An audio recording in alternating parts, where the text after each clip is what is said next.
Hi, Benjamin. It's so nice to have you on the show. How are you doing today? I am very well, Elijah. How are you?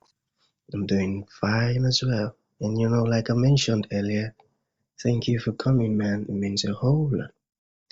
Okay, Benjamin, I am quite excited to have you on the show for some reasons, alright? Firstly, my interest in knowledge seeking, because I believe in order to transition from a chaotic situation to that of a beautiful one, it takes the application of knowledge, quality information.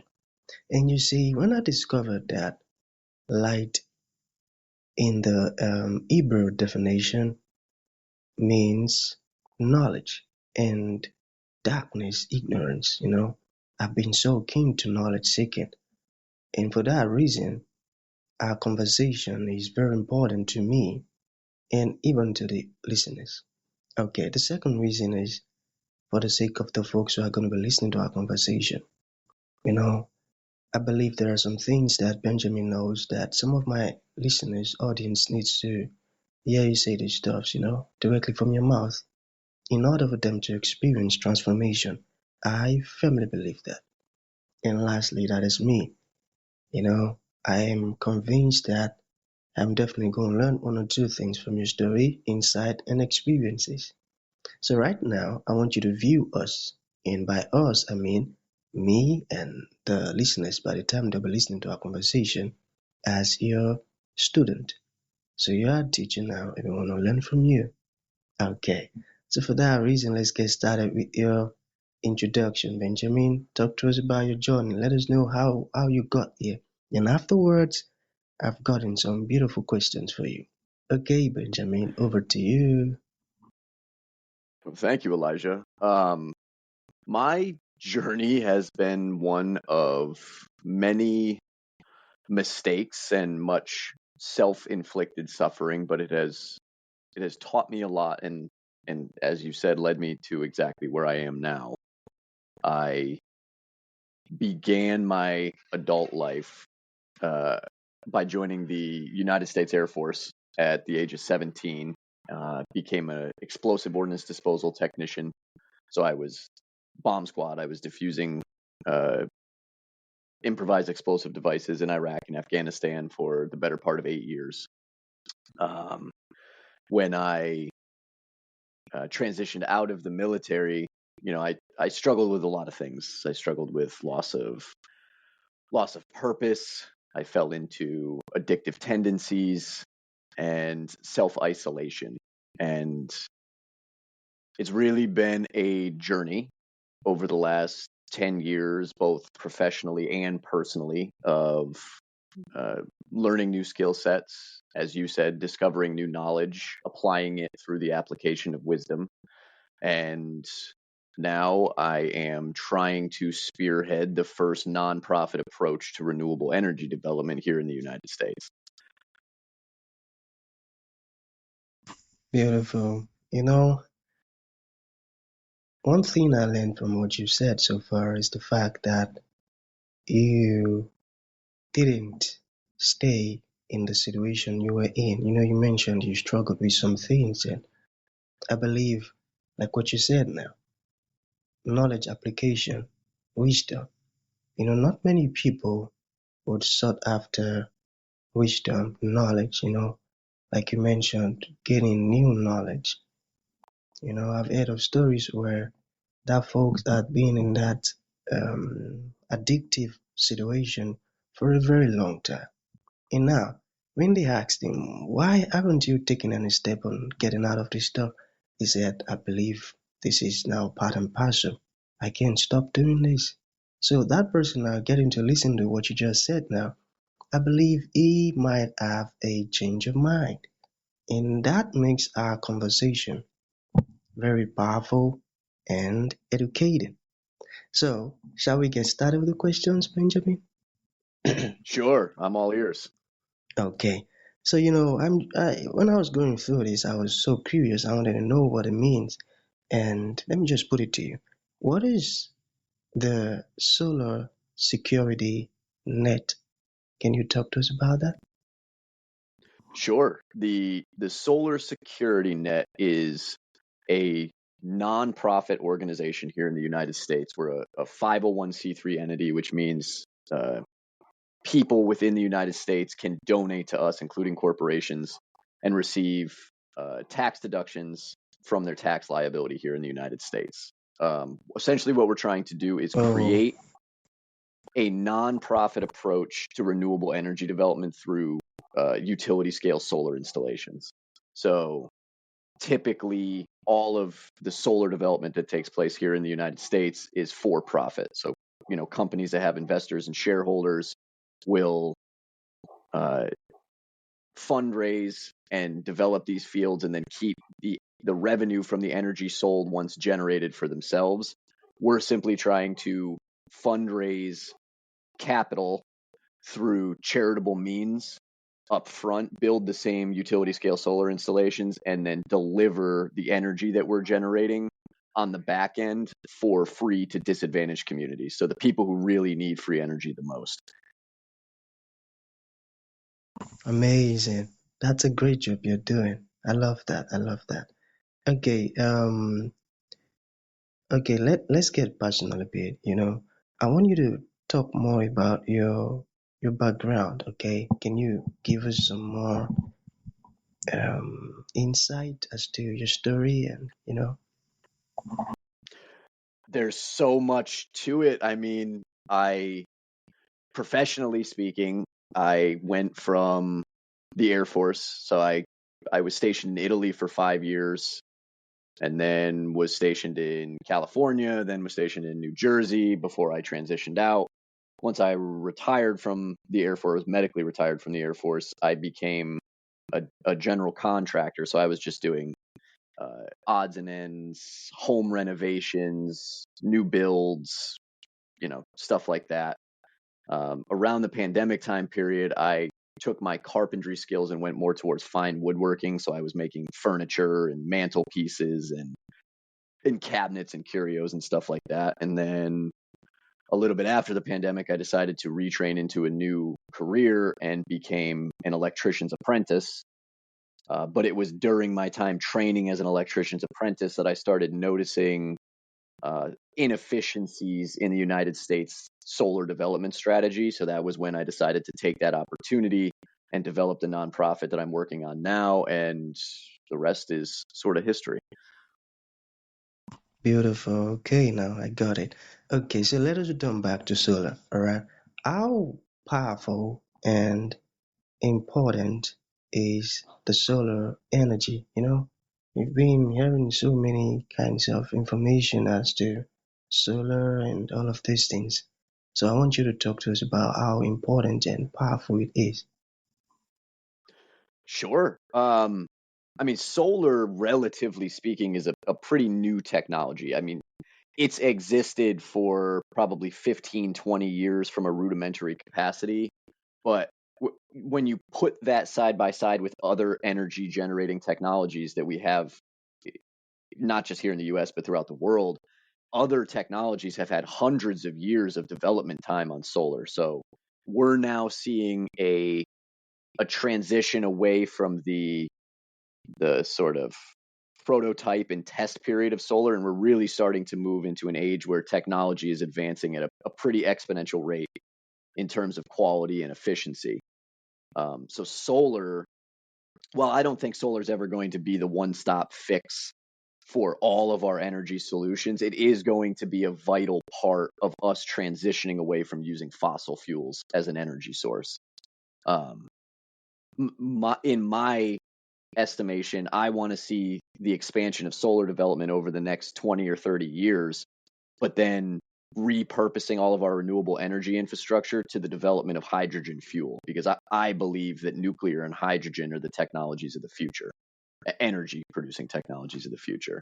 So it's just going to take people creating longer term plans, because right now we're doing a lot of stuff very knee jerk reactiony. Like we need to stop planning in short term increments for profit, and we need to start looking at long term viability with some of the technologies we have available to us. But I think there's still ample time and room for development. And I think, as a nation and as a people throughout the world, I think if we can figure out energy, we're going to be able to break into the next evolution of, whatever the next problem on our plate is. Like, we have the technology and the resources to solve energy. I think it's time that we take a breath and do that. That way we can focus on the next thing that's going to be on our plate. Maybe like Hmm. starting to get along with one another and, treat each other like equals and respect one another's autonomy, like, important stuff like that. That's right. I got it. I got it. Okay, so let us look at what motivated you, you know, to start this endeavor. Can you talk more about that? There's quite a few reasons. I mean, I don't think it was any one thing, but a couple of them is I've always, as a recovered addict, I have learned that my strength and my sobriety comes from serving other people, like living in service of the greater good instead of just myself. And so this was a way for me to leverage the skills that I had already, learned throughout the course of my life and apply it into a way which can alleviate a lot of suffering on the American people through zero cost energy. The other reason is I I really want to find a wife and start a family, but the world's scary right now and there's not a whole lot that's being done to make the world a better place. So I figured, if I'm going to take the risk of bringing new spirits into this world, I want to make sure that I'm doing my part to make the world a better place for them. Beautiful. That was a great answer. You mentioned some words that are really very important. Service. If it were to be someone who has got the wrong motivation, he would put profit first before service. And I think that's one of the major problem that we're facing in many, many, many industries. They go after profit first rather than service. And I was trying to use one support. Um, how do they call it now? Their support. I was trying to reach out to them, and you see, it took days for them to reply my message. And when they sent me a message, it was just hi there, good morning. And it took another several days again for them to now reply to the problem now.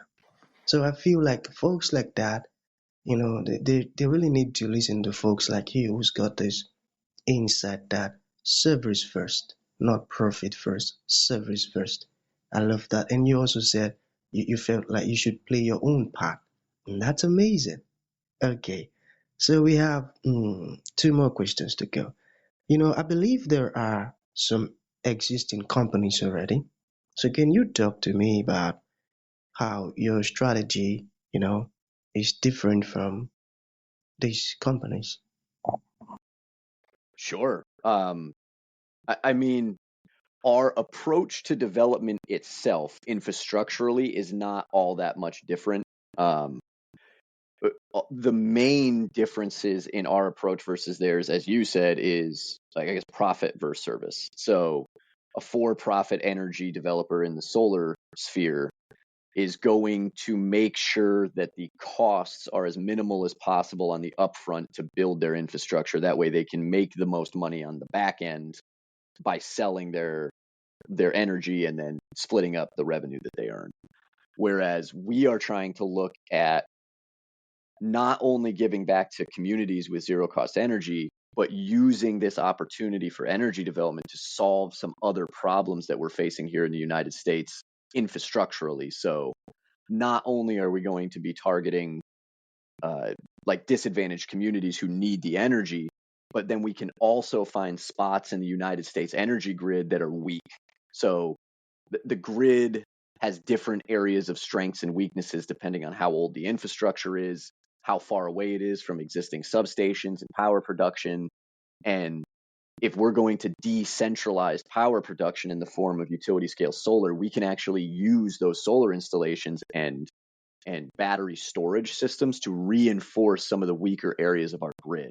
So we can attack a lot of social problems under the nonprofit umbrella in a way that's really never been done before, all while giving donors and corporations a means to reduce their tax liability while also supporting infrastructure development. So we're really trying to create a win-win-win-win situation where we can get everybody on board because profit isn't our motive. We're hoping to attract people who want to do the right thing, who want to see the right things done, and just unite them under our banner and then fix a lot of these problems that we see happening in the United States and in other areas of the world.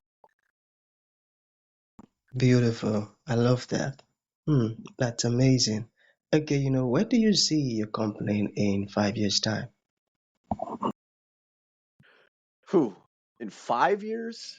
I mean, I feel like once this gets going, I have no idea what direction and what velocity this is going to take. Right now, what we're focused on, we're actually going through a period of reorganization because for the last year and a half, it's really just been me, like, developing this and doing all this. But I've started to build out a pretty significant advisory board. So now we're taking this opportunity to kind of take a step back, figure out who off the advisory board is going to serve on the board of directors. And we're restructuring our web development or our web infrastructure under a .org, so we're more credible in the nonprofit industry. And we're focused on getting our first prototype field built. So we're developing a 5 megawatt field locally to where I'm at. So it's just a process of grant applications, fundraising, getting the word out, doing talks, honing our numbers and our business plan. But in 5 years, I'm hoping to have probably a couple of, like, the prototype field operational so we can prove proof of concept or viability of our concept in the nonprofit arena.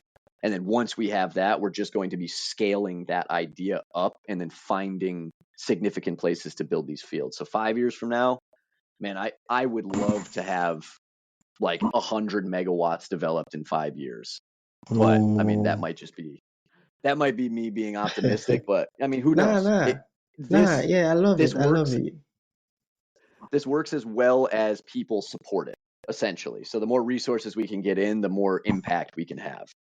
That's right. That's right. And you see, I am convinced that you would even have more than that because you see, people tends to be attracted to something that is right, good, and problem solving. And that's basically what you're doing. So I am convinced that you would even have more than that.